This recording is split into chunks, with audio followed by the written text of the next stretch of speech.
I never thought my own brother would use my moment of weakness against me. The day I was discharged from Elm Harbor General after my stroke, I was holding the hospital papers with trembling fingers, grateful to be alive and eager to return to the company I'd helped build for 47 years. Dennis stood beside my wheelchair, his hand on my shoulder, whispering reassurances about taking care of everything while I recovered. "Don't worry about the business, Maggie.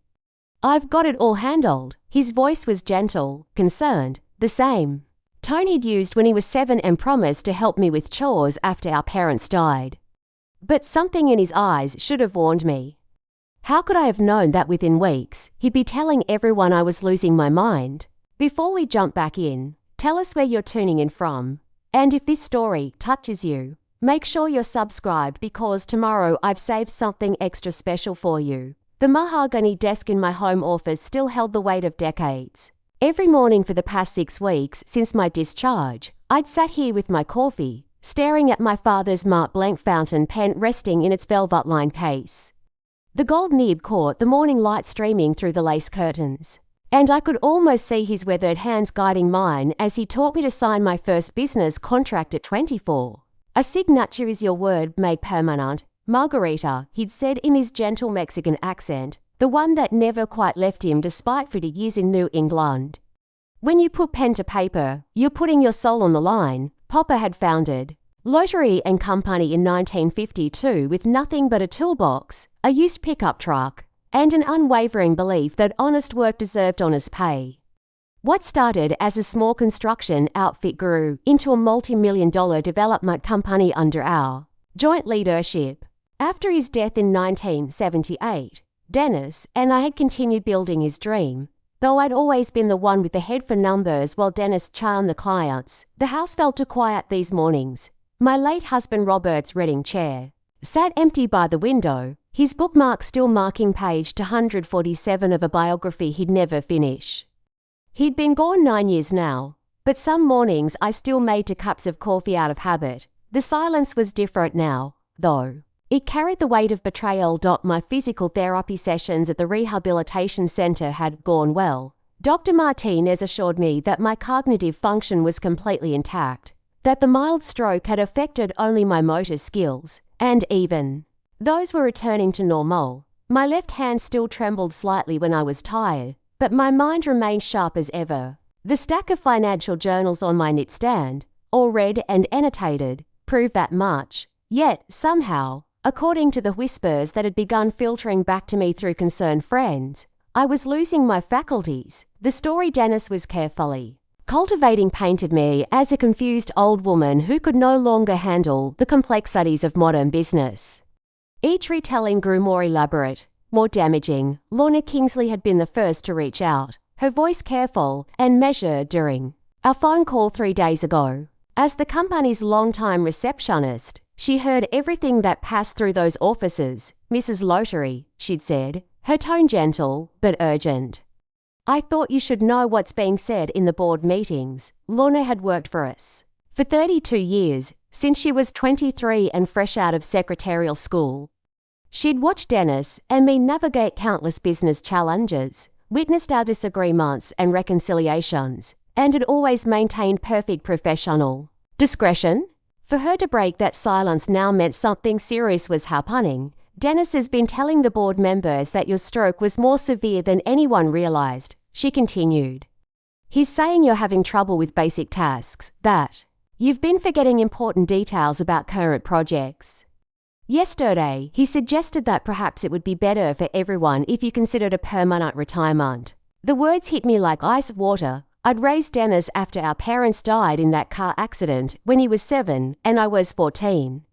I'd sacrificed my own adolescence to make sure he had stability, love, and opportunity. I'd put him through college, brought him into the business, and spent decades building something we could share. And now, in my moment of vulnerability, he was orchestrating my exile. "There's more," Lorna had whispered.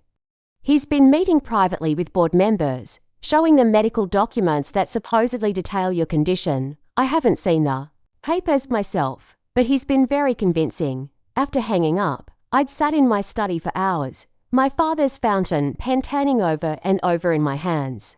The afternoon light shifted across the Persian rug Robert and I had bought during our 20th anniversary trip to Istanbul. The walls were lined with photos spanning 50 years of business successes, community involvement, and family gatherings. In most of them, Dennis and I stood side by side, partners in building something meaningful.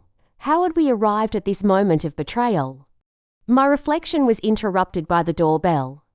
Through the front window, I could see Simone Albright Silver, BMW in the driveway. Simi had been my closest friend since college, though our paths had diverged dramatically over the years. While I'd stayed in Elm Harbor to build the family business, she'd conquered the legal world in Chicago, becoming one of the most respected corporate attorneys in the Midwest before retiring at 65. "You look terrible," she announced as I opened the door, her sharp blue eyes taking in my rumpled appearance.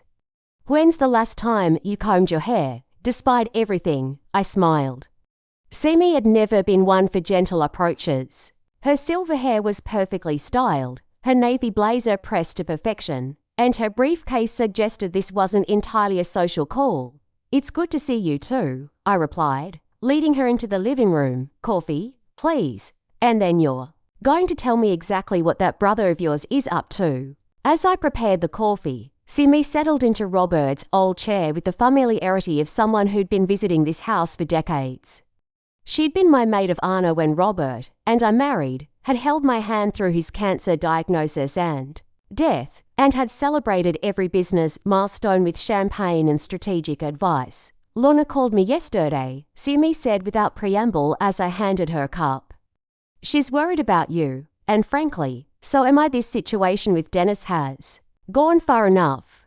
I sank into the sofa, suddenly feeling every one of my 71 years. "What exactly did she tell you?"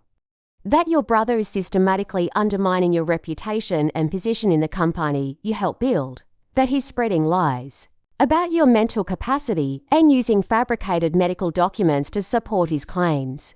Simi's voice carried the sharp edge that had made her legendary in courtrooms. "The question is, what are we going to do about it?" The afternoon sun was beginning its descent toward the harbor, casting long shadows across the room. Outside, I could see Mrs. Chen tending to her garden next door, the same routine she'd maintained for the 23 years she'd lived there. Life continued its steady rhythm while my world crumbled. "I don't know," I admitted. "I've been trying to process how someone I raised, someone I trusted with everything, could do this to me." Simi leaned forward, her expression softening slightly. "Honey, I've seen this pattern dozens of times in my career. Power corrupts, especially when someone feels they've been living in another person's shadow. Dennis has always been the charming frontman while you did the real work behind the scenes. Now he sees an opportunity to claim full credit for the company's success." She was right, of course. Dennis had always been the face of Lottery and Company at social events and client meetings, while I'd managed the finances, strategic planning, and operational details that actually made the business successful. The stroke had given him the perfect opening to suggest that my contributions were no longer necessary. "But what can I do?" I asked. "If he's already convinced the board that I'm mentally incompetent, how do I fight back without looking exactly like what he's claiming I am?" Simi's smile was sharp and calculating. "We're going to be very smart about this, and very quiet. The first thing we need to do is get our hands on those medical documents he's been sharing. If they're fabricated, as I suspect they are, we have grounds for a lawsuit that will destroy his credibility." As the evening light faded, we began planning my counterattack. For the first time since my discharge from the hospital, I felt a spark of hope. Dennis might have underestimated the woman who'd raised him, but he was about to learn that this particular 71-year-old had plenty of fight left in her. The fountain pen seemed to gleam with renewed purpose in its case, ready once again to make permanent the words that would define my future. The Elm Harbor Country Club had been my second home for 30 years. Robert and I had hosted countless business dinners in the oak-panelled dining room, and I'd attended more charity fundraisers in the ballroom than I could count. But walking through those familiar doors on this crisp October morning felt like entering enemy territory. Elliot Zane was waiting for me at our usual corner table, his silver hair still thick despite his 84 years. He'd served as chairman of our board for 15 years before retiring, and his call yesterday had been both unexpected and illuminating. "Margarita," he said, rising to embrace me with the careful gentleness reserved for poor sullen and valued friends. "You look, well, much better than Dennis has been suggesting." I settled into the burgundy leather chair across from him, noting how his sharp brown eyes assessed my appearance and demeanour. Elliot had built his own fortune in shipping before joining our board, and he'd never been one to accept surface appearances. "What exactly has Dennis been suggesting?" I asked, though I suspected I already knew. Elliot's weathered hands wrapped around his coffee cup, and I could see him choosing his words carefully. He's painted a picture of someone struggling with the aftermath of a severe stroke, memory problems, confusion about business matters, difficulty following complex discussions. He paused, studying my face. "But you seem perfectly sharp to me." "That's because I am perfectly sharp," I replied. My stroke was mild, affecting only motor function. My cognitive abilities are completely intact, as my medical records clearly show. "Then why," Elliot asked slowly, "has Dennis been circulating documents that suggest otherwise?" The question hung between us like smoke. I'd suspected as much, but hearing confirmation from someone of Elliot's stature made the betrayal feel fresh and raw. "I'd like to see those documents," I said. Elliot reached into his briefcase and withdrew a manila folder. I brought copies. As a former board member, I still receive meeting minutes and relevant materials. He slid the folder across the table. "I think you'll find them very interesting." My hands remained steady as I opened the folder, though my heart was racing. The first document was labeled Confidential Medical Assessment, Margarita Elena Lottery, and bore the letterhead of a neurological practice I'd never heard of. According to this report, I was suffering from significant cognitive decline following cerebrovascular accident and displayed marked impairment in executive function and financial decision-making capabilities. The assessment was thorough, detailed, and completely fabricated. "This isn't from my doctor," I said, my voice carefully controlled. "I've never been evaluated by this practice." Elliot nodded grimly. I suspected as much. The language seemed unusually convenient for Dennis's purposes. The second document was even more damaging. It purported to be a letter from my actual physician, Dr. Martinez, recommending that I be removed from all business responsibilities due to progressive neurological deterioration. The signature looked authentic, but I knew Dr. Martinez would never write such a letter because it was medically false. "These are forgeries," I said, looking up at Elliot. "Sophisticated ones, but forgeries nonetheless." "Can you prove that?" "Absolutely. I can provide my actual medical records, and Dr. Martinez will testify that he never wrote this letter." Elliot leaned back in his chair, his expression thoughtful. "The question is whether you want to fight this publicly or handle it more creatively." Before I could respond, a familiar voice interrupted our conversation. "Aunt Maggie, what are you doing here?" I looked up to see Mara Lottery approaching our table, her auburn hair catching the morning light streaming through the tall windows. At 29, Dennis's daughter had inherited his charm, but thankfully seemed to have avoided his moral flexibility. She worked as our marketing director and had always maintained a close relationship with me, despite her father's increasing hostility. "Hello, sweetheart," I said, genuinely pleased to see her. "Join us for a moment." Mara glanced around nervously before sitting down. "I probably shouldn't be seen talking to you. Dad's been..." "Well, he's been saying things." "What kind of things?" She looked uncomfortable, her green eyes darting between Elliot and me. "He's told the whole company that you're not well, that your stroke was much more serious than anyone realized, and that you're having trouble with basic tasks." She paused, studying my face intently. "But you seem fine to me. You seem exactly like yourself." "That's because I'm exactly like myself," I replied. "Your father is lying." "Mara," the words hung heavy in the air. I watched my niece process this information, seeing the conflict play out across her expressive features. This was her father I was talking about, but it was also her career and her integrity on the line.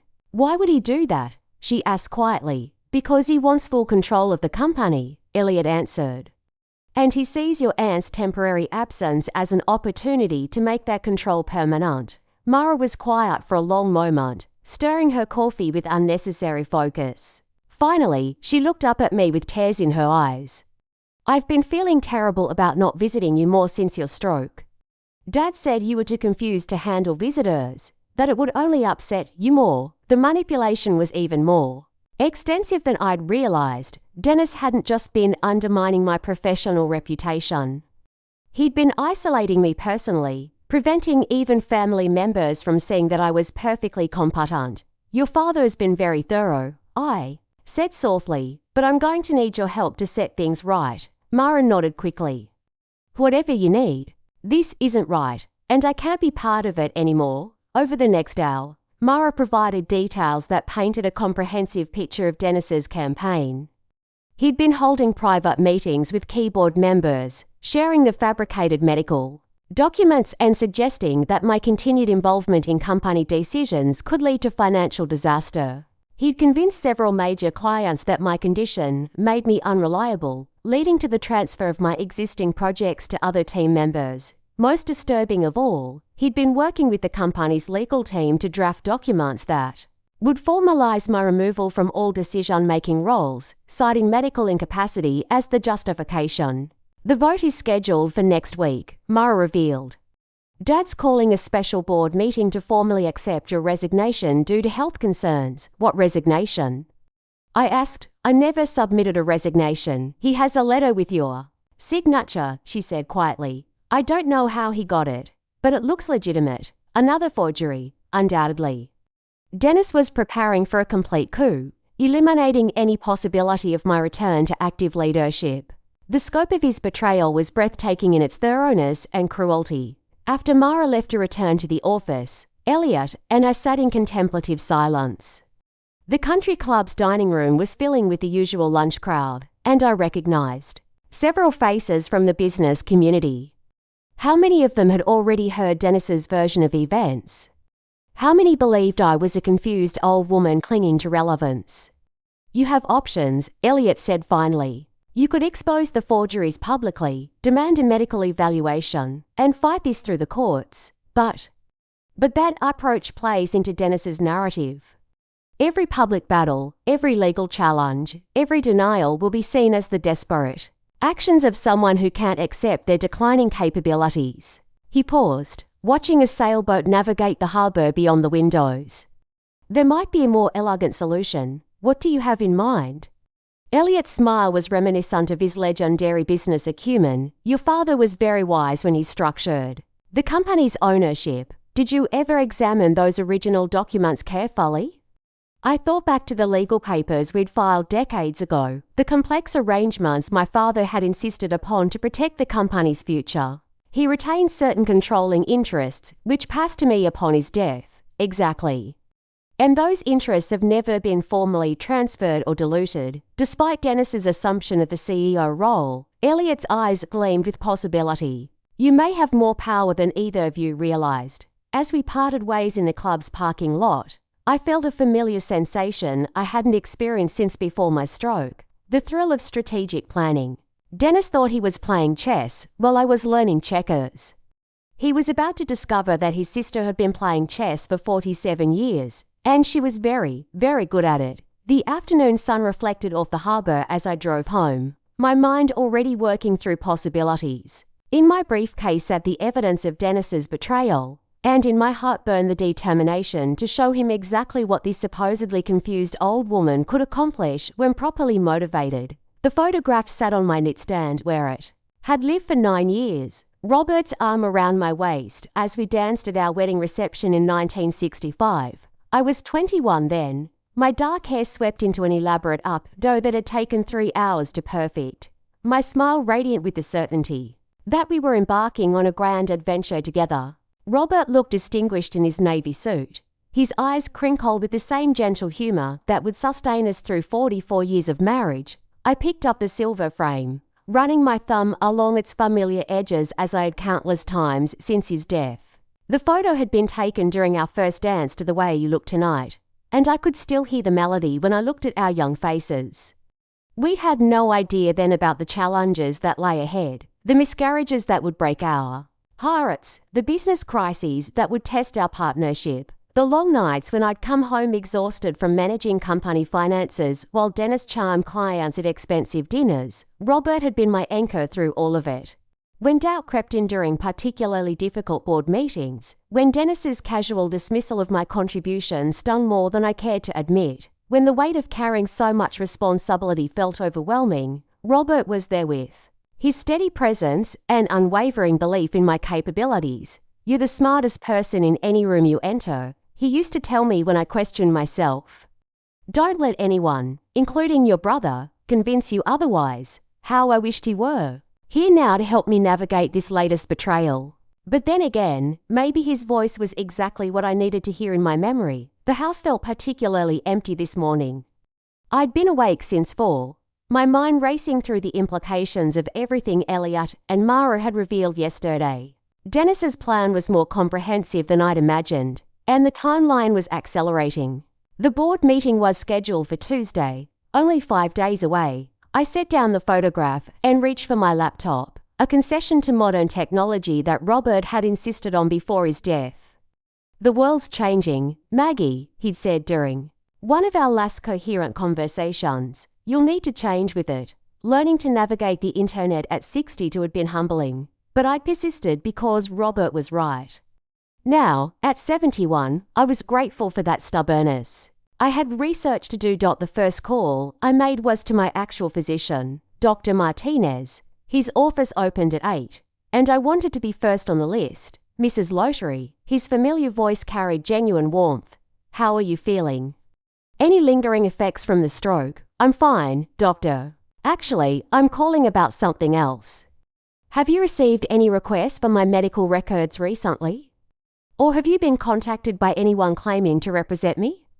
There was a pause. "No, nothing like that."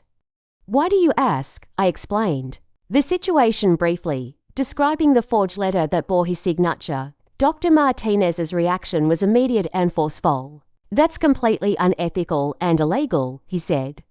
"I never wrote such a letter, and I certainly never recommended removing you from business responsibilities. Your cognitive function is completely normal, as I've documented in your actual medical records. Would you be willing to provide a written statement to that effect?" "Absolutely. I'll have it ready this afternoon." The second call was to Simone, who answered on the first ring despite the early hour. "I've been thinking about our conversation," she said without preamble. "We need to move fast, but we also need to be smart. If Dennis is planning to formalize your removal next week, we have to be ready with a counter strategy." "I'm ready to fight," I told her, "but I want to do this right." "Good. I've been making some calls, checking on the legal structure of your company. Your father was remarkably prescient when he set up the original ownership agreements." Over the next hour, Simi walked me through the labyrinthine details of corporate ownership that I'd largely ignored during the decades of working partnership with Dennis.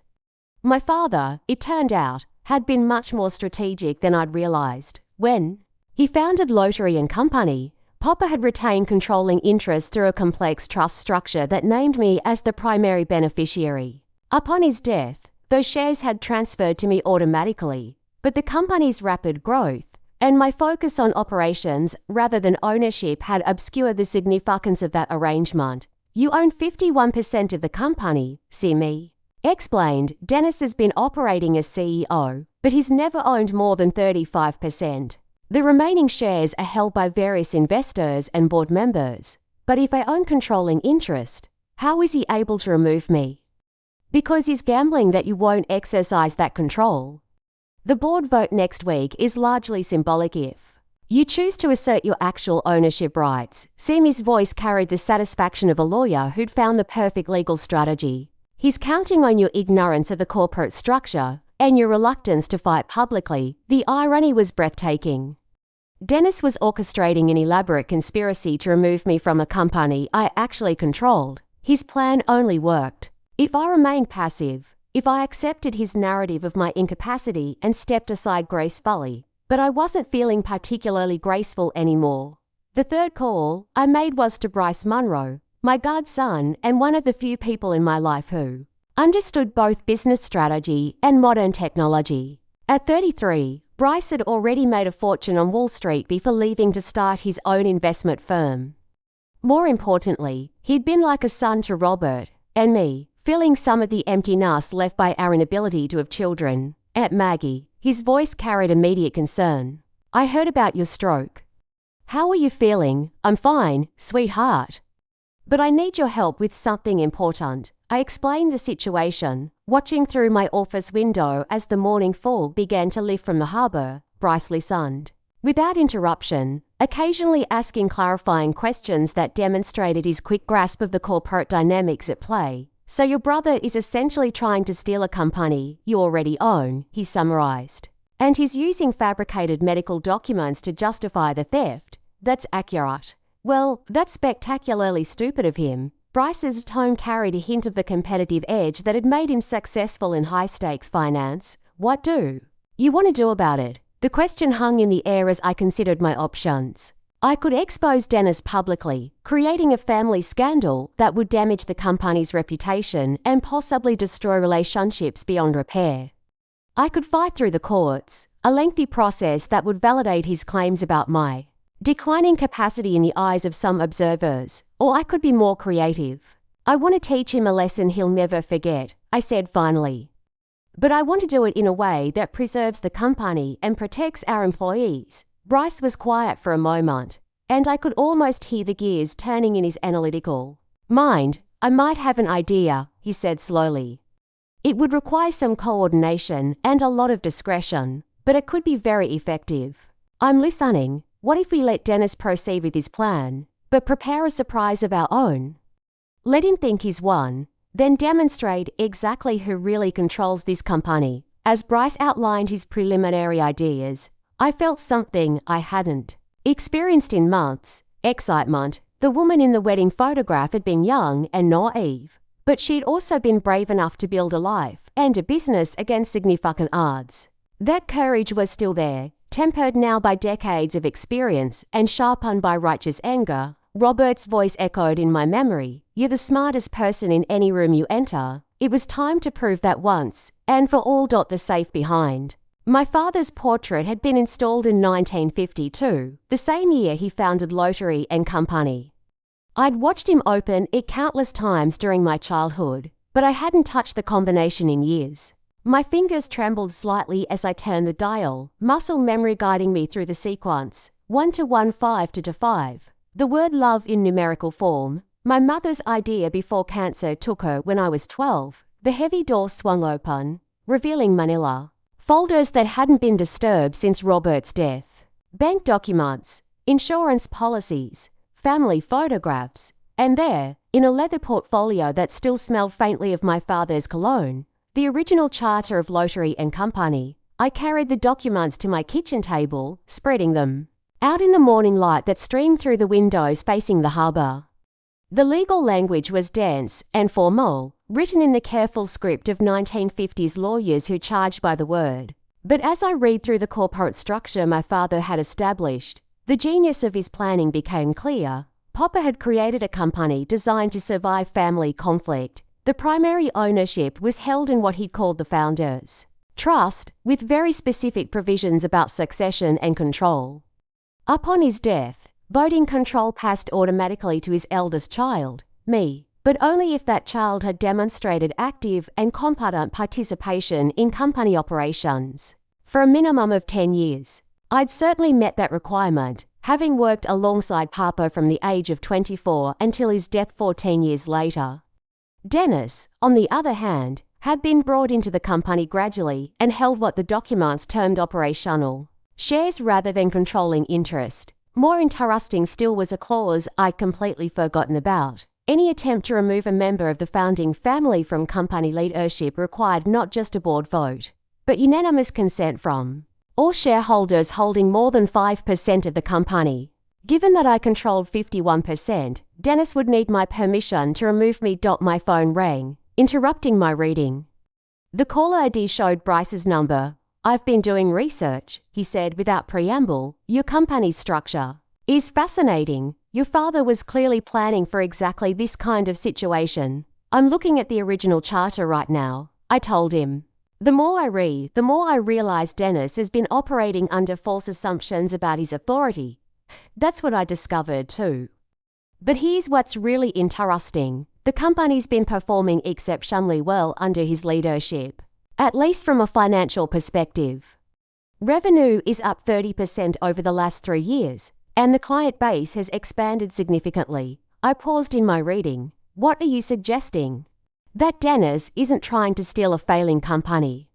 He's trying to steal a very successful one, which makes his betrayal even more calculated. Bryce's voice carried a note of professional admiration for the audacity of the scheme. He's been building value while planning to claim full credit and ownership. The implications hit me like a physical blow. All those years when I'd managed the finances while Dennis handled client relations, he'd been positioning himself as the primary driver of our success. My stroke had simply provided the perfect opportunity to complete a plan that had probably been years in the making. There's something else, Bryce continued. I've been analyzing the company's financial statements, and there are some irregularities that suggest Dennis has been preparing for this transition for quite some time. What kind of irregularities? Consulting fees paid to firms that don't seem to exist, expense accounts that are unusually high, and several recent contracts that heavily favor the company's short-term cash flow rather than long-term stability. He paused. It looks like he's been positioning the company for a sale. The betrayal kept getting deeper. Dennis wasn't just trying to remove me from leadership. He was planning to sell the company our father had built, probably for a considerable profit that he would keep entirely for himself. I thought about the employees who had worked for us for decades, people like Lorna who had dedicated their careers to building something meaningful. I thought about the clients who trusted us with their most important projects, and the community partnerships we'd developed over 50 years of consistent presence in Elm Harbor. Dennis was prepared to destroy all of that for personal gain. My hand shook with anger as I reached for the phone to call Simone. She answered immediately, as if she'd been waiting for my call. "I've found something important," I said, my voice tight with controlled fury. "Dennis has been planning this takeover for much longer than we realized, and he's positioning the company for a sale." "That changes everything," Simi replied grimly. "If he's planning to liquidate company assets, we need to move much faster than I initially thought." Over the next 2 hours, Simi walked me through the legal implications of what Bryce had discovered. If Dennis succeeded in removing me and then sold the company, recovering my rightful ownership would become exponentially more complicated. We were facing not just a family betrayal, but a sophisticated business crime. "We need to be strategic about this," Simi advised. Going public with accusations would alert Dennis to our knowledge and give him time to cover his tracks or accelerate his timeline. "So, what do you recommend?" "We let him proceed with his board meeting, but we prepare our own surprise. You show up with proof of your controlling ownership and evidence of his fraudulent activities. Make it impossible for him to claim ignorance or good intentions." The plan was risky, requiring perfect timing and absolute discretion. But it also had the advantage of catching Dennis completely off guard, preventing him from mounting an effective defense or escape strategy. That afternoon, I drove to the company offices for the first time since my stroke. The building looked exactly the same from the outside, a restored Victorian mansion that we'd converted to offices in 1985. Its wraparound porch and bay windows giving it the appearance of a gracious home rather than a corporate headquarters. I parked across the street and watched the familiar rhythms of the workplace I'd helped create. Employees arrived and departed through the main entrance, carrying coffee cups and project folders, looking comfortable and productive. Dennis's car sat in the parking space that had been mine for 30 years, a visible symbol of his assumption of authority. Lorna spotted me through the window and hurried outside, her face brightening with genuine pleasure at seeing me. "Mrs. Lottery, how wonderful that you're feeling well enough to visit." Her enthusiasm seemed genuine, but I noticed how her eyes darted nervously toward the building. "Would you like to come in? I know everyone would love to see you." "Actually, I was hoping we could talk privately," I said. "Perhaps we could walk around the block." As we strolled through the neighborhood where I'd worked for decades, Lorna provided a detailed update on the internal dynamics that had developed during my absence. Dennis had been holding daily meetings with department heads, emphasizing the need for stability and clear leadership during this transition period. He'd promoted several younger employees to positions previously held by my longtime allies, and he'd made it clear that discussing my potential return was discouraged.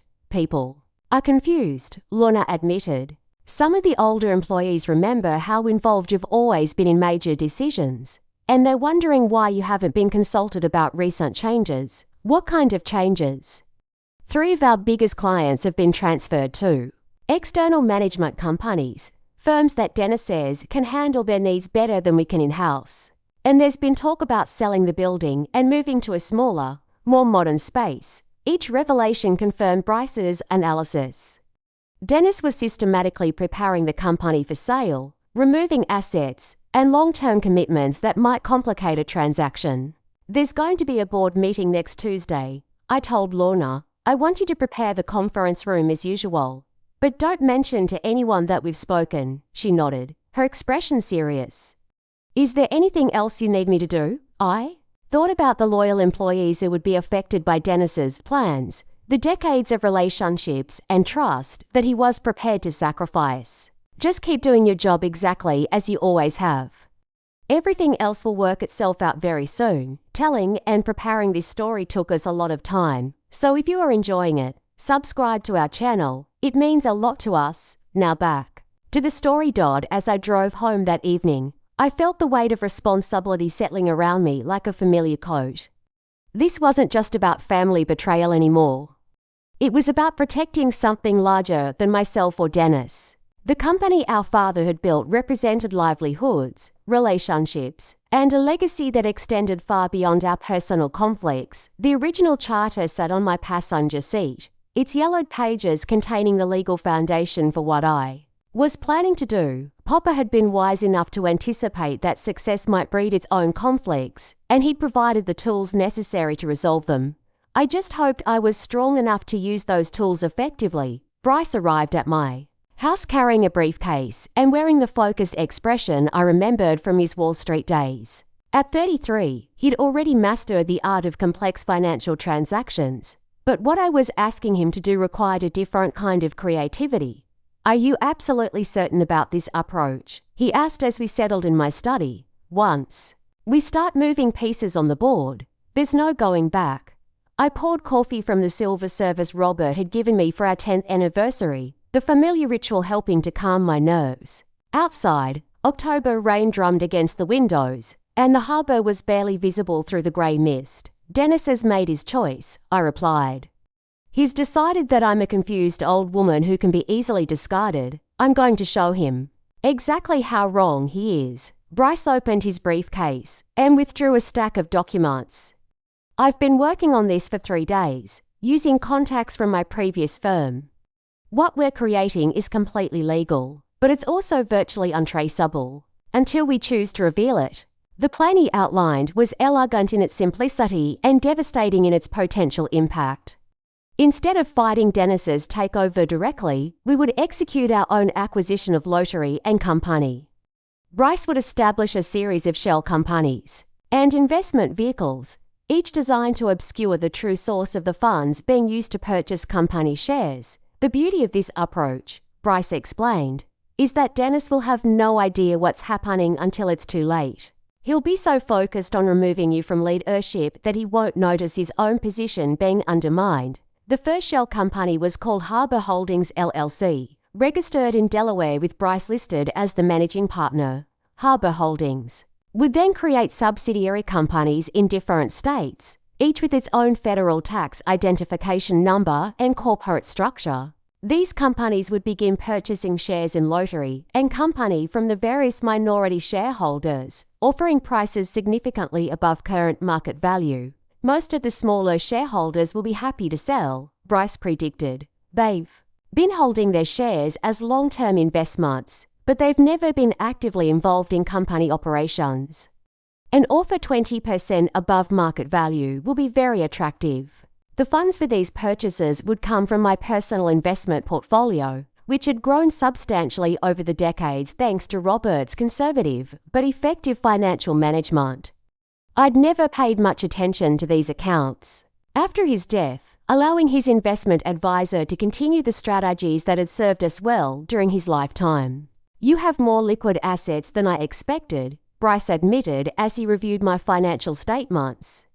"Enough to purchase a controlling interest in the company without borrowing or liquidating long-term investments. The irony was perfect. Dennis was planning to steal a company I could actually afford to buy. Over the next several days, Bryce worked with remarkable efficiency to establish our network of shell companies. Harbor Holdings LLC was followed by Coastal Ventures, Seaboard Investments, and Maritime Capital Group. Each company had its own bank accounts, legal representation, and corporate identity, creating a web of ownership that would be nearly impossible to trace without extensive investigation. Meanwhile, I continued my own research into the company's current financial status. Using my legitimate access to corporate databases, access that Dennis had apparently forgotten to revoke, I downloaded every financial report, board meeting minute, and strategic planning document from the past 2 years. What I discovered confirmed our worst suspicions about Dennis's intentions. The consulting fees Bryce had identified were indeed being paid to companies that existed only on paper, with addresses that traced back to post office boxes registered under Dennis's wife's maiden name. The recent client transfers had been structured to maximize short-term profits while eliminating long-term obligations. Exactly what a business would do if it were preparing for sale. Most damning of all was a series of email exchanges with a commercial real estate firm about optimizing the company's physical footprint for potential acquisition scenarios. Dennis had been actively marketing our building and exploring relocation options that would reduce overhead costs and make the company more attractive to buyers. He's been planning this for at least 18 months. I told Simi during one of our evening phone calls. The stroke just provided the perfect excuse to accelerate his timeline, which means we need to accelerate ours, she replied. How quickly can Bryce's companies begin making purchase offers? The answer was immediately. By Thursday morning, 3 of Bryce's shell companies had made contact with shareholders representing nearly 15% of the company's stock. The offers were generous, but not so excessive as to raise suspicions, positioned as investments by new firms interested in supporting established New England businesses. Most of the shareholders were long-time friends and business associates who had purchased small stakes in the company during various expansion phases over the years. They knew me personally and trusted my business judgment, which made them receptive to investment offers that seemed legitimate and profitable. The first sale was completed by Friday afternoon. Mrs. Adelaide Thornton, widow of our former accountant, sold her 3% stake to Coastal Ventures for $75,000, nearly double what she'd paid for the shares 15 years earlier. "I'm so pleased to see new investors taking interest in your family's company," she told me during a phone call to express her gratitude. It must be reassuring to know that Dennis is attracting such sophisticated financial backing. If only she knew. By the end of the week, Bryce's companies had acquired an additional 12% of company shares, bringing our total control to just over 63%. Dennis remained completely unaware of these transactions, focused as he was on his preparations for Tuesday's board meeting. The weekend brought an unexpected complication when Mara called to warn me about a development in Dennis's strategy. "Dad's been talking to a corporate attorney," she said, her voice tight with anxiety. "I overheard him on the phone yesterday discussing something about protecting company assets during leadership transitions. I think he's planning to freeze your access to corporate accounts and change the locks on the building." The escalation didn't surprise me, but it did accelerate our timeline. If Dennis was moving to physically lock me out of the company, we needed to be prepared with our own countermeasures. "There's something else," Mara continued. "He's been asking questions about your personal finances, wanting to know about your investment accounts and real estate holdings. I think he's planning some kind of legal challenge to your competency, maybe trying to have you declared unable to manage your own affairs." The scope of Dennis's betrayal kept expanding. He wasn't content to steal the company. He wanted to destroy my independence entirely, reducing me to a helpless dependent who would be grateful for whatever small allowance he might provide. That night, I called an emergency meeting with Bryce and Simi at my house. We sat around the kitchen table where I'd shared so many meals with Robert, planning a counterattack that would have made my late husband proud of his practical wife. Tuesday's board meeting is going to be very interesting, Simi observed as we reviewed our final preparations. Dennis is expecting to orchestrate your removal and consolidate his power. Instead, he's going to discover that he's been outmaneuvered by the woman he underestimated. The shell company documents lay spread across the table like battle plans, each certificate and contract representing another step in Dennis's downfall. I thought about my father's fountain pen upstairs in its velvet case, waiting to sign the papers that would complete our acquisition. Papa would have understood what we were doing. He'd built his company to survive family conflicts, and he'd given me the tools necessary to protect his legacy. The fact that I was using those tools against the little boy I'd once raised would have saddened him, but he would have understood the necessity. Some betrayals required dramatic responses. Monday morning arrived with the crisp clarity that October sometimes brings to coastal New England. I woke before dawn, my mind immediately sharp and focused on the final preparations for tomorrow's confrontation. In less than 24 hours, Dennis would call his board meeting to remove me from the company I helped build. He had no idea that by then, I would own controlling interest in that same company. The final stock purchase agreements sat on my dining room table, each document representing another piece of the puzzle Bryce had so carefully assembled. Over the past week, his shell companies had acquired an additional 8% of company shares, bringing our total control to just over 71%. More than enough to ensure that Dennis's plan coup would backfire spectacularly. My phone rang at exactly 7 o'clock. Bryce had always been punctual, a trait that served him well in high-stakes finance. The last transaction cleared this morning, he reported. Seaboard Investments now own 6%, purchased from the Hartwell estate. Their executor was grateful for the quick sale. Apparently, they need to settle some tax obligations. I made a note on my legal pad, keeping track of the complex ownership structure we'd created. That brings us to 71% total. 71.3% to be precise. More than enough to outvote Dennis and the entire board combined. Bryce's satisfaction was evident in his voice. All the paperwork is in order, and I'll be presenting the ownership documentation to the corporate secretary this afternoon. The timing was crucial. By law, any change in company ownership of more than 5% had to be reported within 10 days of the transaction. We'd been careful to structure our purchases so that each individual company acquired less than that threshold, but the combined effect was dramatic. Today's filing would be the first indication that Lottery and Company had new majority owners. How? Long before Dennis learns about the ownership change. I asked. The filing will be completed by 3 o'clock this afternoon. Corporate records are public, so anyone can access them, but most people don't think to check, unless they have reason to be suspicious. Bryce paused. Given that Dennis is focused on tomorrow's board meeting, he probably won't discover our acquisition until we choose to reveal it. After ending the call with Bryce, I spent an hour reviewing my personal statement for tomorrow's board meeting. I'd written and rewritten the speech dozens of times, balancing the need to be forceful with the importance of maintaining dignity. The document would serve multiple purposes: exposing Dennis's fraudulent medical reports, revealing the scope of his financial manipulation, and demonstrating my complete mental competency. The most difficult part was addressing the personal betrayal. How do you explain to a room full of business colleagues that your own brother, the boy you raised after your parents died, has been systematically undermining your reputation and stealing your life's work? At 9 o'clock, Dr. Martinez arrived with the independent medical evaluation I'd requested. He'd brought a colleague, Dr. Sarah Chen, a neuropsychologist who specialized in post-stroke cognitive assessment. We want to make absolutely certain that no one can question your mental capacity, Dr. Martinez explained as they set up their testing materials in my living room.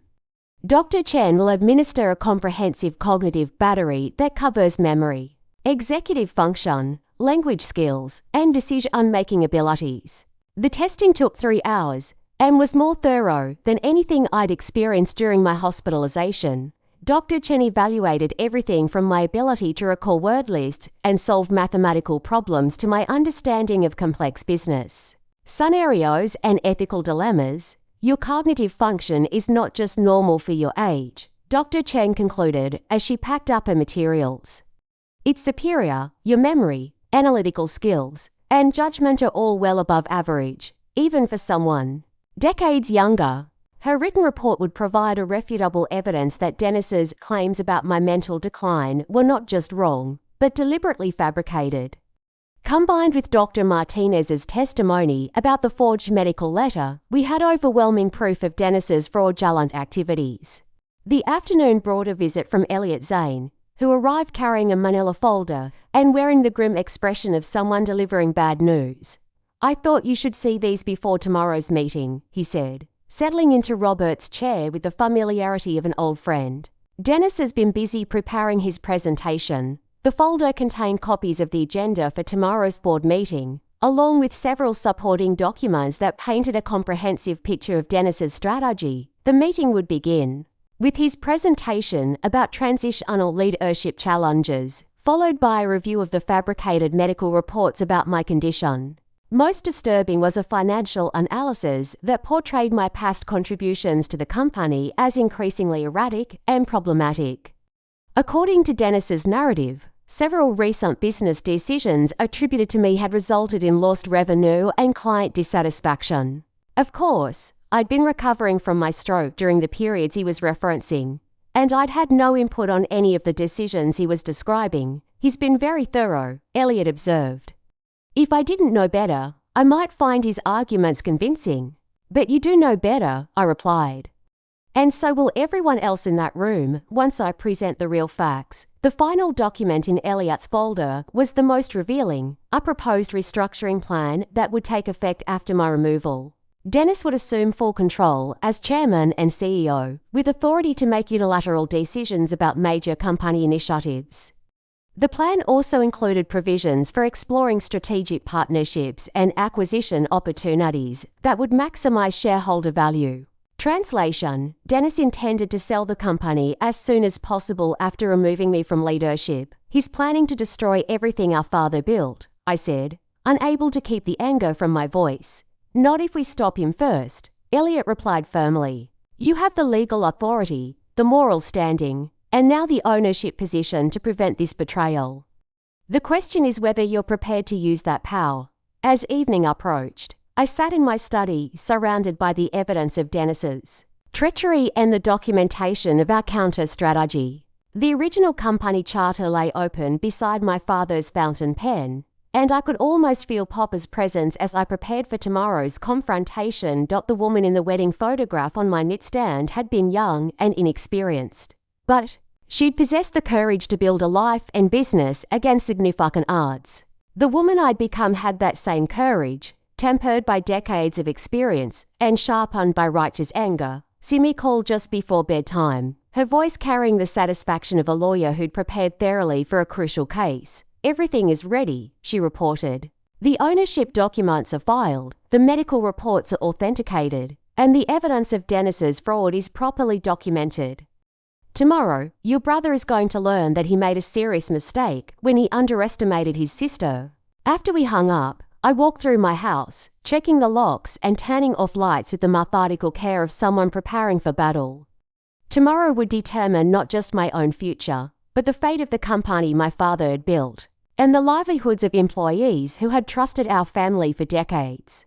In my bedroom, I selected the navy suit I'd worn to Robert's funeral, dignified, authoritative, and perfectly tailored. It seemed appropriate for the occasion, as I was about to bury Dennis's dreams of betrayal and theft. The stock purchase agreements lay neatly stacked on my dresser, each signature representing another step toward justice. Tomorrow, those documents would transform from secret weapons into public declarations of ownership and authority. Dennis thought he was attending a board meeting to remove his confused older sister from a company she could no longer manage. Instead, he would discover that his sister had become the company's majority owner, and his first official act would be to fire him. Some lessons required dramatic delivery. Tuesday, morning dawned clear and cold, with the kind of October light that makes everything appear sharp and decisive. I dressed carefully in my navy suit, pinned my mother's pearl brooch to the lapel, and slipped my father's fountain pen into my briefcase alongside the termination letter I'd written for Dennis. The letter was brief and professional, exactly the kind of document I would have prepared for any employee whose behavior had become detrimental to company interests. It cited specific examples of misconduct, including the fabrication of medical documents, misrepresentation of financial information to board members, and unauthorized negotiations with potential buyers. The effective date was immediate. I arrived at the company offices 30 minutes before the scheduled 10 o'clock board meeting, parking in the spot that had been mine for 30 years. Dennis's Mercedes occupied the space marked CEO, a presumption that would soon be corrected. Lorna greeted me at the reception desk with barely contained excitement. "Mrs. Lottery, everyone will be so surprised to see you. I imagine they will." I replied, settling into one of the leather chairs in the lobby. "Is the conference room prepared for the meeting?" "Yes, exactly as you requested. Coffee service for 12, and I've set up the projector in case anyone needs to display documents." She paused, studying my face with the intuition of someone who'd observed office dynamics for 3 decades. "Is everything all right? You seem different today." "I'm feeling very much like myself," I assured her. "More so than I have in months." At 9:45, board members began arriving for the meeting. I recognized each face: Harold Westbrook, who'd served on our board for 15 years. Margaret Santos, a retired banker who joined us 5 years ago. James Mitchell, whose construction company had been one of our first major clients. And 3 others who represented various investor groups and community interests. Their reactions to seeing me were uniformly surprised and slightly uncomfortable. Dennis had clearly been very effective in his campaign to portray me as too ill to participate in company business. "Margarita," Harold said, his voice carefully neutral. "How nice to see you feeling well enough to attend today's meeting." "Thank you, Harold. I'm feeling perfectly well, actually. Quite sharp and ready to address some important business matters." At exactly 10 o'clock, Dennis strode into the lobby, with the confident bearing of someone who expected the morning to go exactly according to his plans. He stopped short when he saw me, his expression shifting rapidly from surprise to annoyance to poorly concealed anger. "Maggie," he said, his voice tight with controlled emotion. "I didn't expect to see you here today. Are you sure you're up for a formal board meeting? These discussions can be quite complex and taxing." "I'm perfectly capable of following complex discussions," I replied evenly. "Shall we begin?" The conference room had been my second office for decades, its walls lined with photographs documenting the company's growth and achievements. I took my usual seat at the mahogany table, directly across from the chair Dennis typically occupied. The other board members settled into their familiar positions, but the atmosphere felt unusually tense. Dennis began the meeting with his prepared presentation, using a PowerPoint display to outline what he called leadership transition challenges facing the company. His slides included charts showing revenue growth during recent months, client satisfaction surveys, and strategic initiatives that required stable and consistent executive oversight. "As you all know," he continued, his voice adopting the somber tone of someone delivering unfortunate news, "my sister has been dealing with significant health challenges since her stroke 6 months ago. While we all admire her dedication to the company, we must acknowledge that her capacity to fulfill executive responsibilities has been compromised." He clicked to the next slide, which displayed excerpts from the fabricated medical reports he'd been circulating. According to her physicians, Margarita is experiencing progressive cognitive decline that affects her ability to process complex information and make sound business decisions. Several board members shifted uncomfortably in their seats. Margaret Santos frowned as she read the medical excerpts, while James Mitchell studied the documents with obvious skepticism. "These are very serious allegations," Harold said carefully. "Have you discussed these medical concerns directly with Margarita?" "Unfortunately, one of the symptoms of her condition is lack of awareness about her own limitations," Dennis replied smoothly. "She believes she's functioning normally, which makes it difficult to address the situation sensitively." That was my cue to respond. Actually, I said, standing and opening my briefcase, I'd like to address Dennis's concerns directly. I withdrew Dr. Chen's neuropsychological evaluation and placed copies in front of each board member. These are the results of comprehensive cognitive testing I underwent yesterday with Dr. Sarah Chen, a neuropsychologist at Massachusetts General Hospital. The silence in the room was absolute as board members reviewed the assessment. Dr. Chen's report was unambiguous. My cognitive function was not just normal, but superior for any age group. As you can see, I continued, my mental capacity is completely intact. Dr. Chen concluded that I show no signs of cognitive decline whatsoever. I placed Dr. Martinez's letter beside the neuropsychological report. This is a statement from my actual physician, Dr. Martinez, certifying that he never wrote the letter Dennis has been circulating. That document is a forgery. Dennis's face had gone pale, but he tried to maintain his composure. Maggie, I think, your confusion about these medical matters only proves my point about. I'm not confused about anything, I interrupted, my voice sharp with authority. But you seem to be confused about several important facts, starting with who actually owns this company. I nodded toward the conference room door, where Bryce had been waiting for his cue. He entered carrying a briefcase and wearing the focused expression that had made him legendary in high-stakes negotiations. Board members, I said formally, I'd like you to meet Bryce Munro, managing partner of Harbor Holdings LLC and several related investment firms. Mr. Munro has some important information to share about recent changes in company ownership. Bryce moved to the front of the room with practiced confidence, opening his briefcase and withdrawing a stack of legal documents. Over the past 2 weeks, the companies I represent have acquired 71.3% of Lottery and Company. Start through legitimate market transactions. The impact of his words was immediate and dramatic. Several board members gasped audibly, while Dennis sat frozen in obvious shock. That's impossible, Dennis said, his voice barely above a whisper. The transactions are fully documented and legally filed, Bryce replied, distributing copies of the ownership certificates to each board member. As of yesterday afternoon, these investment firms hold controlling interest in Lottery and Company. Margaret Santos was the first to ask the obvious question, who is the beneficial owner of these investment firms?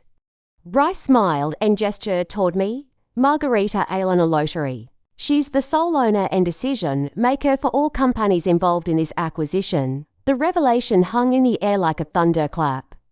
Dennis stared at me with an expression of complete disbelief, as if he couldn't process how his confused, declining sister had outmaneuvered him so completely. This means, I said, standing and addressing the room with the authority of someone who now controlled the company absolutely, that I am not only intellectually competent to participate in company leadership, but I am also the majority owner of this company. Any vote to remove me from leadership would require my own consent, which I certainly will not provide. I reached into my briefcase and withdrew the termination letter I'd prepared for Dennis. However, I do believe some leadership changes are necessary. The letter was formal and comprehensive, detailing Dennis's misconduct with the same precision I'd once used to analyze financial statements. As I read the charges aloud, fraud, misrepresentation, unauthorized negotiations with potential buyers, and breach of fiduciary duty, Dennis's face cycled through shock, anger, and finally, resignation. Effective immediately, I concluded. Dennis Lottery is terminated from all positions with Lottery and Company. He is also barred from company premises and stripped of all authority to act on behalf of the company. The silence that followed was deafening. Dennis sat motionless, staring at the termination letter as if it were written in a foreign language. The board members looked between us with obvious discomfort, witnesses to a family drama that had exploded into corporate warfare. Finally, Dennis found his voice. You can't do this, Maggie. This company is my life. I've given everything to building it. You've given everything to stealing it, I corrected. And you made a fundamental error in your planning. You assumed I was too old, too confused, and too trusting to fight back. You were wrong on all 3 counts. I gathered my papers and closed my briefcase with deliberate care. The board meeting is adjourned. Mr. Munro will be available to answer any questions about the ownership transition. I'll be in my office for the rest of the day, resuming my duties as the company's principal owner and chief executive officer. As I walked toward the door, Dennis called out one last time, "Maggie, please." "I'm your brother. I'm family." I paused at the threshold and looked back at him. This man I'd raised and loved and trusted with everything that mattered to me.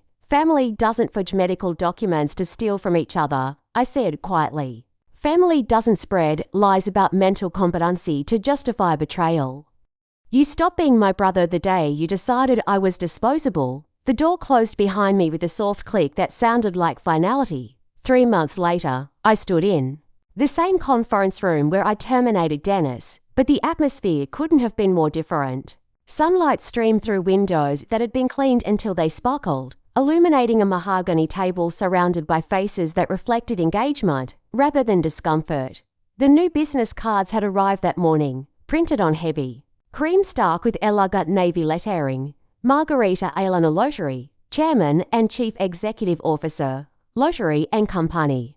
I'd kept one in my jacket pocket throughout our board meeting, occasionally running my thumb across the raised text that represented so much more than a title. "The third quarter numbers are exceptional," Margaret Santos was saying, her voice carrying genuine enthusiasm as she reviewed our financial reports.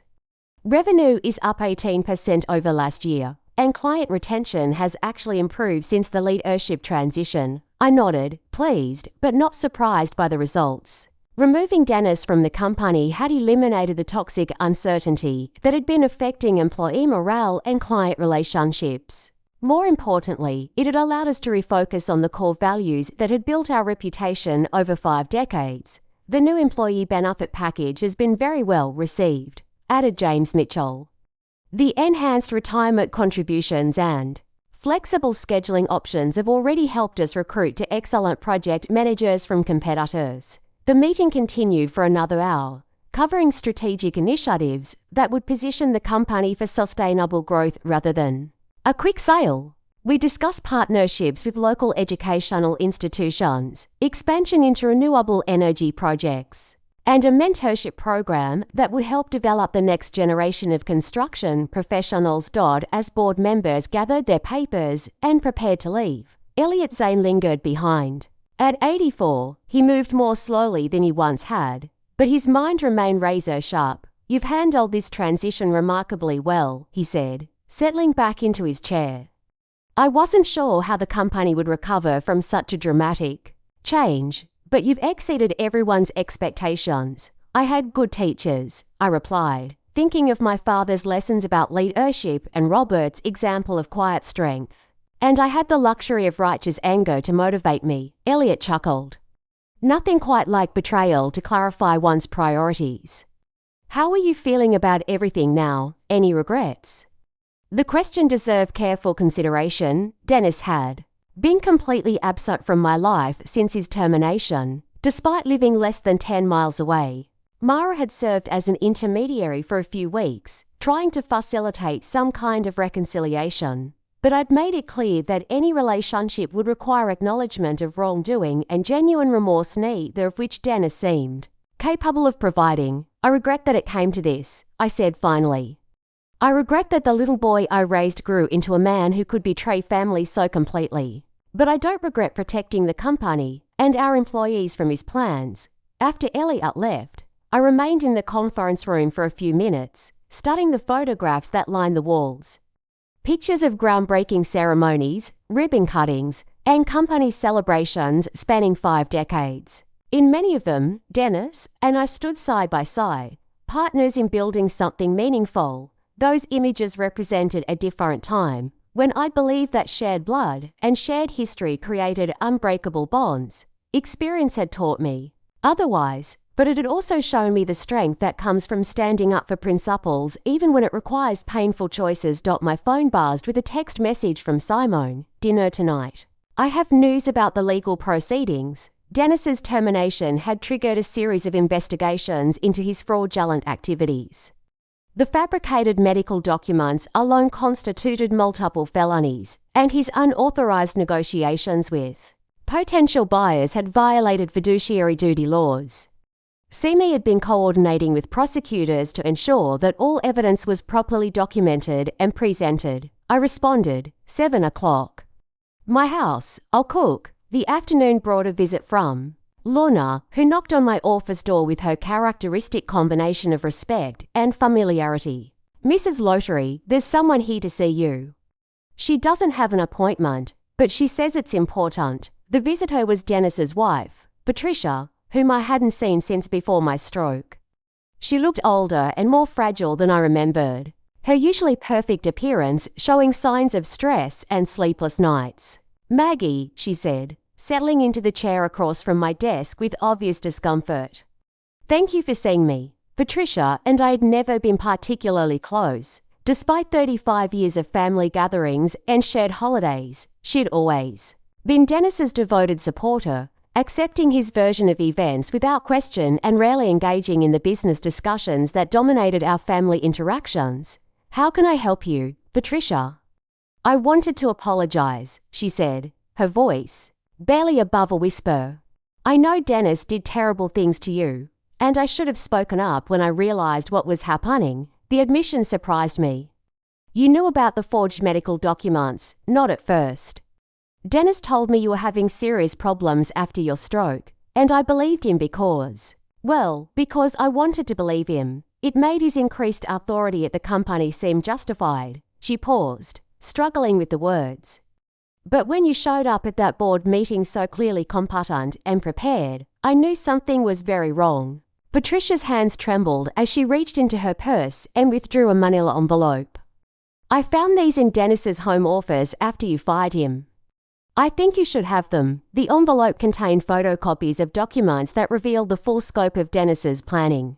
Email exchanges with potential buyers dating back 18 months, financial projections that assumed my complete removal from company operations, and detailed timelines for liquidating company assets. Most damning was a handwritten note in Dennis's unmistakable script. M-stroke provides perfect opportunity to accelerate transition.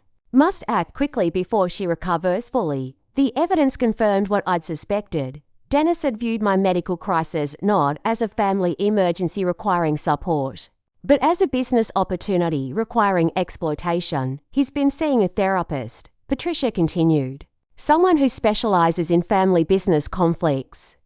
The doctor says Dennis has deep-seated resentment about living in your shadow, feelings that go back to childhood. I studied my former sister-in-law's face, seeing genuine remorse, but also the exhaustion of someone who discovered that her partner was capable of profound deception. Where is Dennis now? I asked. He's taken a position with a construction company in Vermont.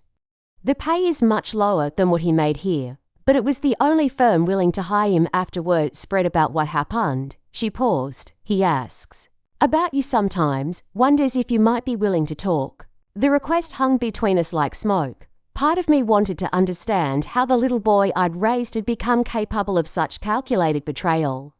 But a larger part recognized that some wounds were too deep for healing, some trust too broken for repair.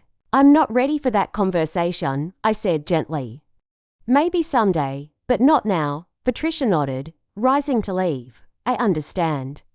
I just wanted you to know that not everyone in our family supported what he did. After she left, I sat alone in my office as afternoon light faded toward evening. The harbor was visible from my window, its waters reflecting the golden colors of sunset. Somewhere out there, fishing boats were returning from their daily work, following routines that had sustained families for generations. Continuity, legacy. The things Dennis had been willing to sacrifice for immediate gain. My father's fountain pen lay open on the desk blotter, its gold nib gleaming in the lamplight. I'd used it that morning to sign contracts for 3 new projects that would provide steady work for our employees through the coming year. Each signature represented a commitment to the future, a belief that some things were worth building slowly and protecting carefully. The new business card sat beside the pen, its crisp lettering declaring my authority and responsibility, Chairman and Chief Executive Officer.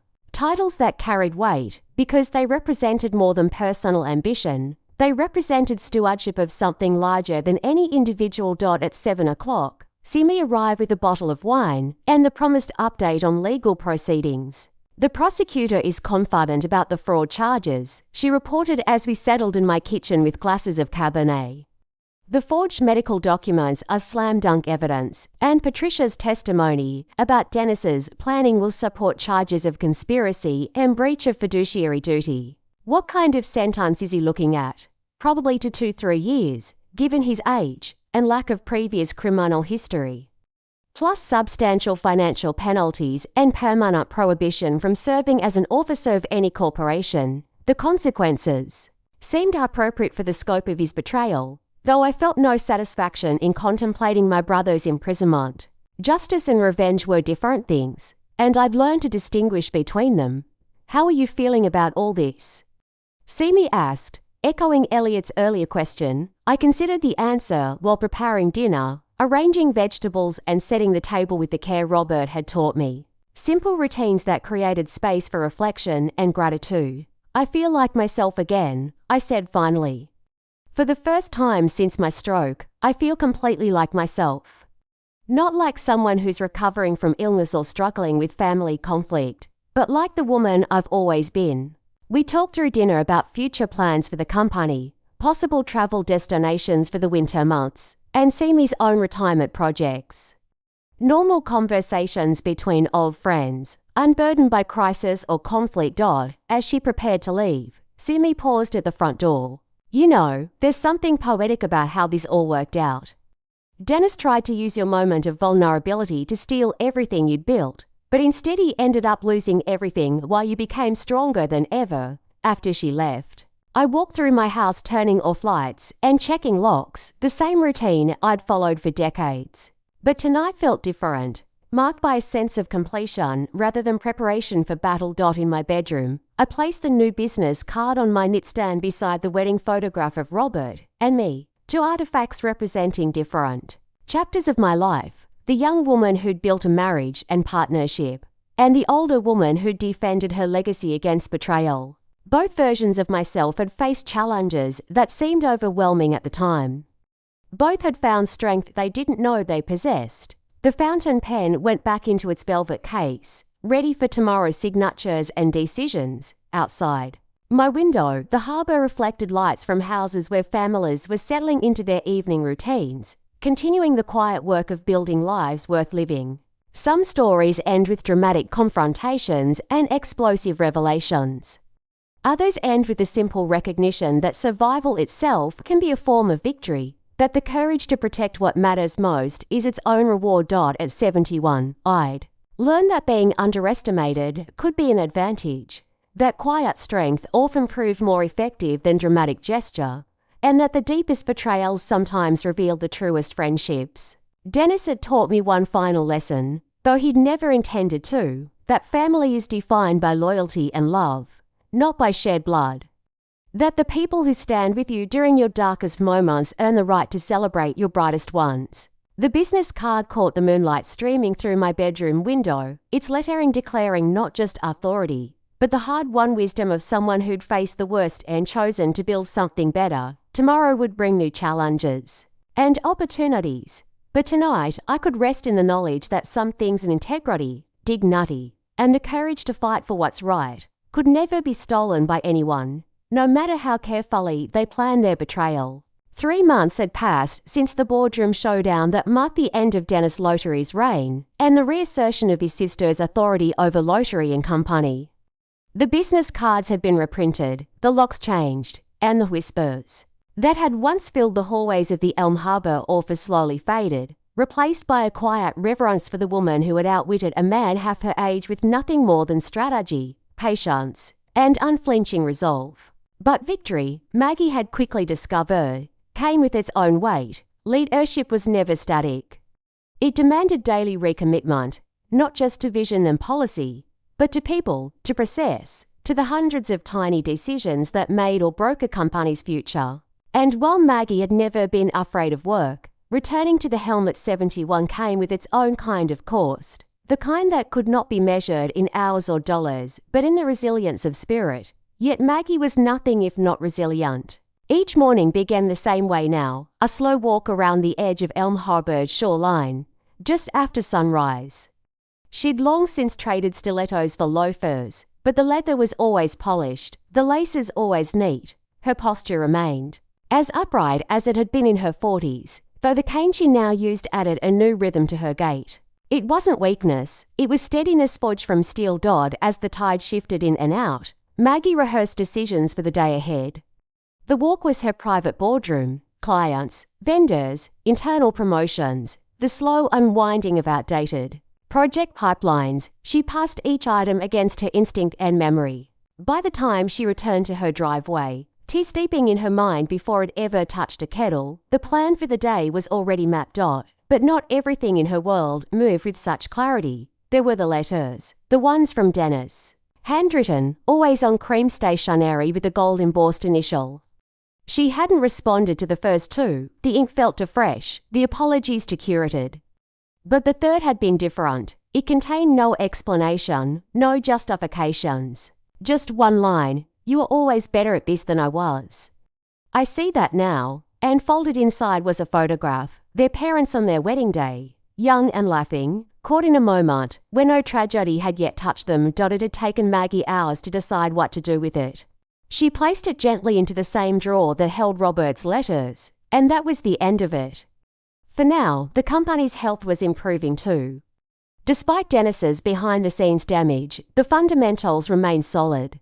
Key clients had returned after personal outreach from Maggie, clients who remembered the days when she personally oversaw million-dollar bills and memorized foremen's birthdays. Employees were cautiously hopeful, productivity steadying with every week that passed without drama. Still, there were ghosts. One of them walked through the front door one Wednesday morning in early spring. "Mrs. Lottery," came the nervous voice from the reception area. Maggie looked up from her desk, where she'd been reviewing revisions on a new green building contract. The voice belonged to a man perhaps in his mid-30s, lean, broad-shouldered, dark hair, carefully slicked back. His suit was well-fitted but off the rack. His nerves wore a tie. "Yes," she said, standing slowly. "And you are Jason Ferris?" "I'm a structural analyst with Klein, Burke and Red." He hesitated. "I was Dennis's consultant during the last 6 months of his tenure." Maggie gave nothing away. Jason's breath stuttered. "I had no idea what he was planning. I signed off on reports, yes, but I thought they were part of a reorganization." "It wasn't until the day of the board meeting that I realized." He trailed off. The silence between them stretched. "I'd like to make it right," he said finally. "If that's even possible." Maggie motioned to a chair. They talked for an hour. About oversight, trust, blind loyalty, and the cost of assuming that someone with power must also have integrity. Maggie didn't scold him. She asked questions, the same ones she might have asked a junior executive 40 years ago. She wanted to know what he'd learned, what he would do differently. And she listened. When they finished, she handed him a folder. "This is a pilot program we're launching, ethical compliance for outside consultants. We're building it into every vendor contract moving forward. I need someone who understands what can go wrong when no one's watching." Jason stared at the folder. "You're offering me a job. I'm offering you a choice. Redemption requires work. If you want it, it's yours to earn." She didn't wait for his answer. She returned to her desk. Later that afternoon, he accepted. The board meeting in May marked the company's full pivot into sustainability initiatives. The new vice president of strategic development, a woman named Priya Malhotra, who had been Maggie's personal recommendation, laid out a comprehensive proposal for transitioning 30% of the company's projects into LEED certified builds within 18 months. "This isn't just about image," Priya said. "It's about the future of construction. The market is moving.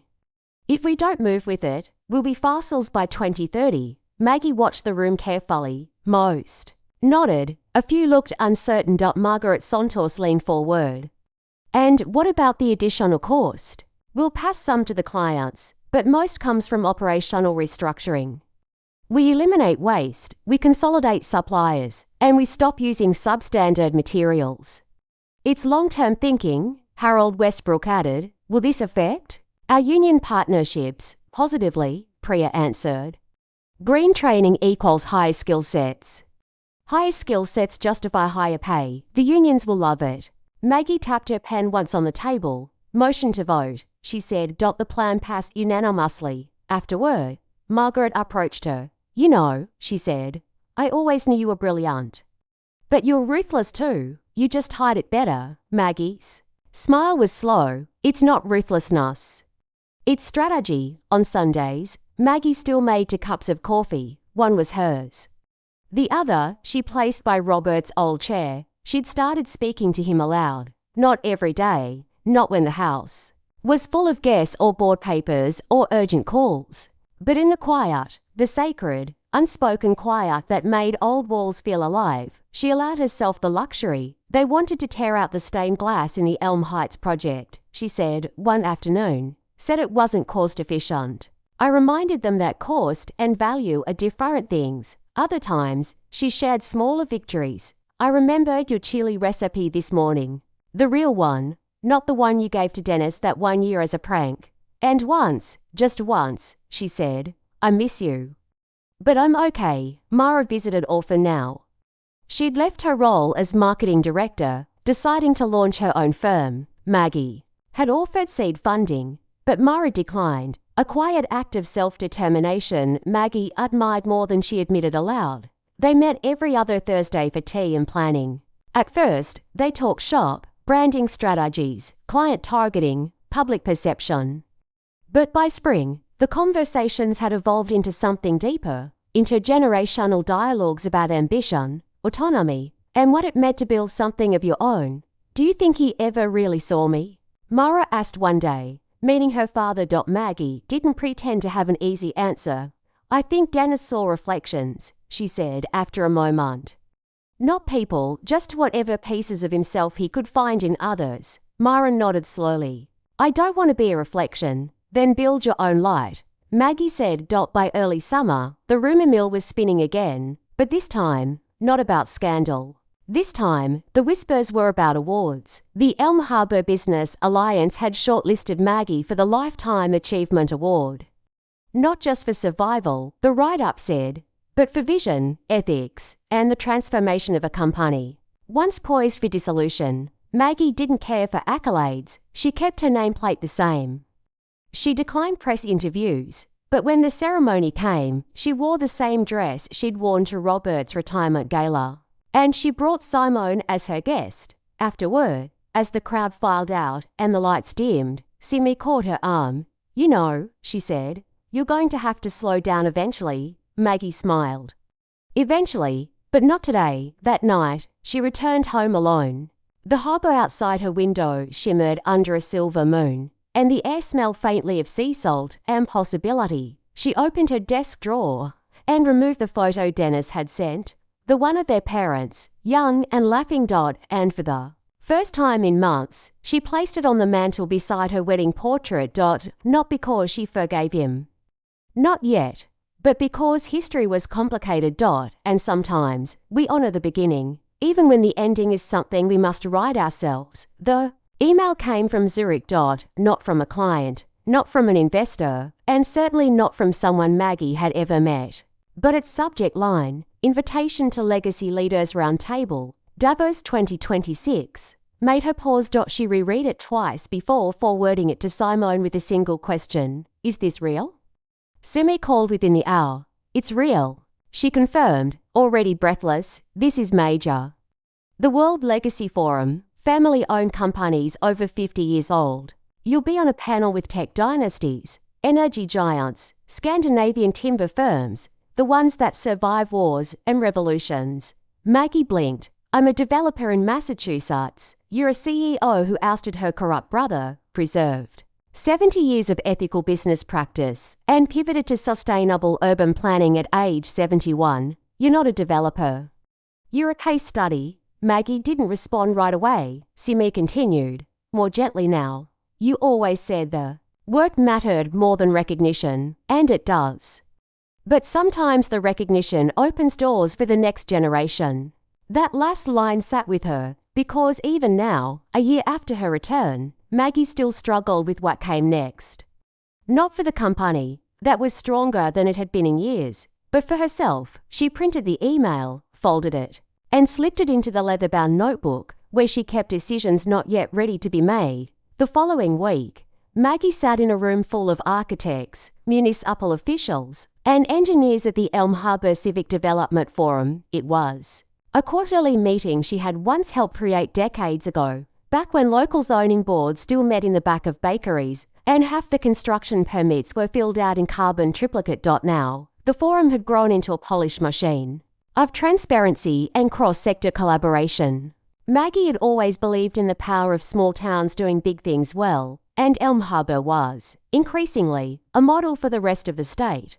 That day's agenda was ambitious: the redevelopment of East Main, a corridor that had long suffered from underinvestment, aging infrastructure, and contentious property disputes. The city planner, a sharp 40-something named Nina Reyes, laid out the proposal with military precision.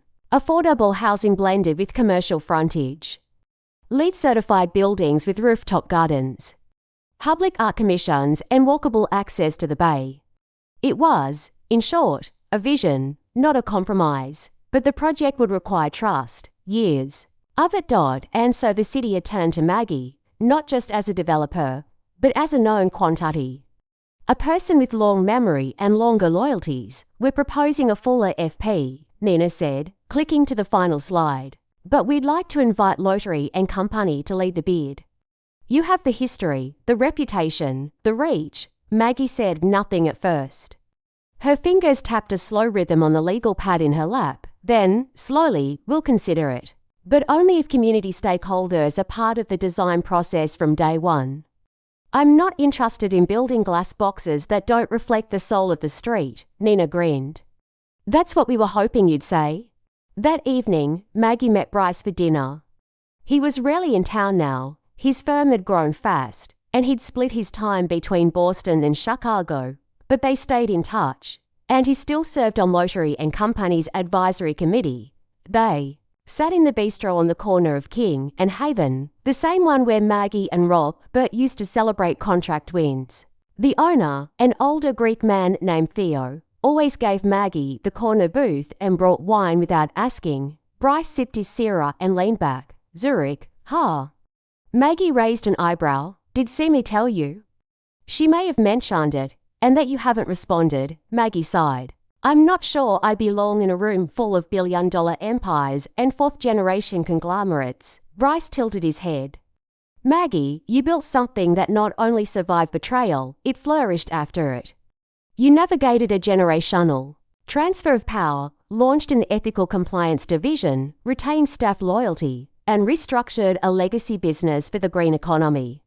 That's not survival, that's evolution. She didn't respond. Instead, she stared out the window at the harbor, the same view she'd grown up with, the same one that had watched her go from daughter to wife to widow to warrior. Sometimes, she said, finally, I wonder what Papa would think of all this. Of me. Bryce didn't flinch. He'd think you did exactly what he built you to do. And maybe more. A week later, she accepted the Zurich invitation. She booked one ticket. Business class, and one hotel room, facing the Alps. She told no one except Simone and Bryce, and then she got to work. The project on East Main became her new obsession. For every inch of marble that had graced the company's past, she now studied recycled glass alternatives. She met with community leaders, walked the neglected side streets in sensible shoes, and asked children at local schools to draw what they wanted their neighborhood to look like. More than once, she stood outside the crumbling facade of the old Phillips textile mill and imagined what it could be: apartments with light, studios with soundproofing for musicians, small businesses with glass fronts and wide sidewalks. She saw a future built not just with concrete and capital, but with care, and she made it very clear to her team, this was not Dennis's legacy. This was theirs, a new vision. One day in June, Mara showed up at the office unannounced. She was flushed, windblown, and holding a printed article. They published it, she said breathlessly. The piece on Lottery, the profile had been slated for the Regional Architecture Journal, a feature on adaptive reuse and ethical construction. Maggie had been wary, but Mara had convinced her. You want the next generation to trust you? She'd said. Then you need to let them see you. Now, Maggie read the article slowly, absorbing each line. It was elegant, precise, neither fawning nor hollow. It chronicled the company's resurrection, the East Main project, the mentorship programs now embedded into every build. And, without dramatics, it touched on the coup. When asked how she responded to betrayal from within her own family, Lottery does not flinch. "You grieve," she says, "and then you build." Again, Maggie set it down. She looked at Mara. "I didn't say that." Mara smirked. "You did. Just not in those words. I cleaned it up." Maggie studied her niece, now a business owner, a strategist, and a woman finally out of her father's shadow. "You're good," Maggie said. "I learned from the best," Mara replied. But Zurich loomed. The week before the trip, Maggie began waking at 3 a.m. Nightmares were rare for her. She'd long since disciplined her mind against spirals, but these weren't fear. They were fragments. Dennis as a child, reading by flashlight. Dennis after their parents' funeral, clinging to her hand. Dennis on a bike with training wheels. She couldn't forgive him. Not yet, maybe never, but the ache of grief still clung. Simone noticed. "You need to talk to him," she said bluntly one afternoon. "I don't think I do." "I didn't say forgive. I said talk. Closure is a door. You're standing in the threshold." She didn't call Dennis. She wrote a letter, 3 pages, handwritten, crisp and spare. She said, "I don't know if we will ever sit across from each other again. I don't know if there is healing, but I know that pretending you were never my brother doesn't help me. Or you." She ended it with one sentence. "The damage is real. But so was the history." She sent it. No return address. Then she packed. Zurich was colder than expected, but the air felt clean, mountain air. Air that reminded her of permanence. The round table was held in a vaulted room lined with old wood and no vision. Maggie sat beside her, woman who ran a family vineyard in Portugal, and across from a Kenyan architect who transformed shipping containers into solar-powered schools. She spoke for 45 minutes. She told the story, not of revenge, but of return. Not of weakness, but of wisdom. When she finished, the room was silent. Then came applause. Real, not polite. Afterward, a Norwegian CEO approached her. "I need you to speak to my daughter," he said. "She's taking over next year. She thinks strength is noise." Maggie smiled. Sometimes silence is strategy. She stayed in Zurich 3 days after the conference. She walked slowly, bought a scarf, wrote postcards to Mara and Simi. One night, she sat by the lake and watched the lights of the city reflect off the water like constellations inverted. She thought about Robert, about her father, about Dennis. She thought about the company, the future. And for the first time in years, she felt clear. Not triumphant, not angry. Just whole. When she returned to Elm Harbor, the first thing she did was drive to East Main. Construction had begun. The first beams were in place. The noise of progress echoed across the blocks. She stood on the sidewalk, harder tucked under her arm, and she looked not at the structure rising, but at the shadows it cast. Then she smiled, because sometimes shadows meant something was finally taking shape. It was late September in Elm Harbor, and Maggie Lottery stood beneath the skeletal frame of what would soon be the town's first fully net zero community center, a cornerstone of the East Main revitalization, and the final major project she would oversee as CEO of Lottery and Company. The air smelled of sawdust and fresh lumber, and the sound of hammering echoed like a heartbeat across the empty street. She had arrived early, as usual, walking the perimeter, in sensible boots and a navy coat. Rob would have teased her about for being aggressively municipal. She didn't care. Maggie had worn it through 7 site inspections, 3 press events, and a zoning hearing where someone had called her dangerously idealistic. She wore the insult like a badge. As she stepped over a coiled extension cord and moved inside, she felt the shift in temperature, cooler in the shade of steel beams, yet full of potential. That was always the part she loved best. Not the finish, not the ribbon cutting, but this moment, the skeleton, the silence, the stillness before something became real. "You're early," said a voice behind her. Maggie turned. It was Mara. Her niece looked different these days, not in the superficial way, but in posture. Confidence sat on her shoulders now like a well-tailored blazer. She no longer second-guessed her opinions or shrank when asked to lead. Her firm, M & Co Strategies, had just landed a regional contract with the Department of Transportation, and she'd done it without ever invoking her last name. Still, she showed up here every week, unannounced, just to walk the site with Maggie. Habit. Maggie said. Old bones like routine, Mara snorted. You've got better posture than I do. They fell into step, passing beneath what would become clear story windows and community art spaces. Maggie gestured toward a steel support beam that once 2 degrees out of alignment. Mara blinked. How do you even see that? I don't see it. I feel it. Like a pebble in your shoe. They walked in silence for a bit longer, the only sounds the metallic symphony of ongoing work. Then, without looking at her, Maggie said, I'm stepping down in March. Mara stopped. You're what? Maggie turned to face her. I'm retiring, for real this time. Not just moving to a different chair, actually stepping away. No honorary title. No shadow in the corner office. The words hung in the air like scaffolding not yet tied on. But Mara started, then stopped. Why now? Maggie folded her arms. Because the company doesn't need me anymore. And because legacy isn't about how long you stay, it's about what you leave. The announcement came the following week. It was short, clear, and posted on the company intranet with Maggie's signature at the bottom. In scanned blue ink from the marked blank pen she'd nearly buried with Robert. Employees reacted with a mix of disbelief and mourning. She was an institution, a constant. But she was also a strategist, and they respected that this too was part of the plan. In the boardroom, there was silence after she read the letter aloud. Then Elliot Zane cleared his throat. And your recommendation for succession? Maggie glanced around the table.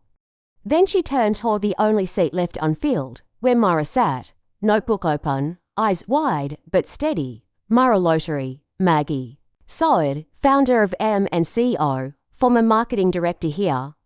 She knows our history, understands our future, and has spent the last 2 years showing us exactly what ethical leadership looks like. Gasps, smiles, a few furrowed brows. Mara looked like she might faint. I haven't, she began. You have, Maggie interrupted. You just didn't know I was watching. The board voted unanimously to begin the transition. At home that evening, Maggie stood in her study, staring at 2 photographs, one of Robert, his laugh lines as familiar as fingerprints, and one of Dennis and her from 1964, before things broke. She reached into the drawer beneath and retrieved the last letter she'd received from Dennis, postmarked Vermont, with no return address. Thank you for writing. I read your words a dozen times before I could answer. I'm working on myself. Slowly. I don't expect forgiveness. I just hope that, someday, we'll be in the same room again. Not as enemies. Just as people who once knew each other better than anyone. It was signed simply. Dennis. Maggie placed the letter back and gently closed the drawer. She didn't know if they'd ever speak again. But she felt, for the first time, that the door was no longer locked, just closed. Gently, the winter passed. Slowly, then all at once, the final touches on East Main went up. Glass paneling, bike stations, smart grid solar arrays. The community centre was completed in February, 2 weeks ahead of schedule. The first class booked was an adult ESL program. The second was a gardening co-op. Maggie attended both. And then, one Friday in March, she cleared her desk. She left behind no final memo, no monologue. Just a clean space, a paperweight Robert had given her, and a handwritten note taped. Inside the drawer, this desk is just wood. The work lives elsewhere. Do it well. ML retirement didn't mean silence. Maggie joined the board of a regional land trust. She advised on green building codes for coastal towns. She volunteered at the community centre's mentorship program. But mostly, she walked out every morning, same as always, around the harbour. Neighbours waved. Children called her the building lady. Fishermen offered her coffee from flask she'd long since refused. And some mornings, she just sat with memories. Sat with grief, sat with the knowledge that she had taken something broken and made it whole again.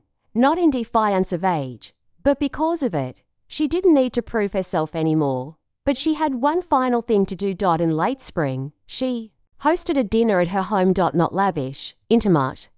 8 guests, see me, Mara, Bryce, Priya, Elliot, Lorna, Nina Reyes, and Jason Ferris.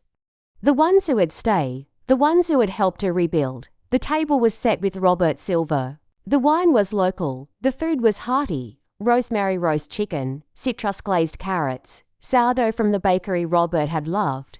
And after the dishes were cleared, Maggie stood at the head of the table. I built a company, she said. I defended it. I nearly lost it. And then I learned something I wish I'd known earlier, that it was never mine to keep. Only to shape, she paused, looking at each face in turn. You're the shapers now. Not because I gave you power, but because you earned it. My time is done. But my belief in you is permanent. There were tears, not many. Just enough. And when everyone left, she sat in the quiet and poured herself a single glass of wine. To the company. To Robert. To the future. A month later, a letter arrived at her door. No return address. Inside, a plane ticket, destination, Vermont. And a note. You said once that family isn't defined by blood, but by who stands with you when it counts. I wasn't that person, but I want to try. One conversation. No promises, just honesty. It was signed, your brother, D. She stared at the ticket. Then folded it, then smiled. Some legacies are built from steel and glass. Others, from forgiveness. Up next we have to more incredible stories that are waiting for you. Just click the image you want to watch, and it will take you there. If you enjoyed this video, make sure to subscribe. It would mean a lot.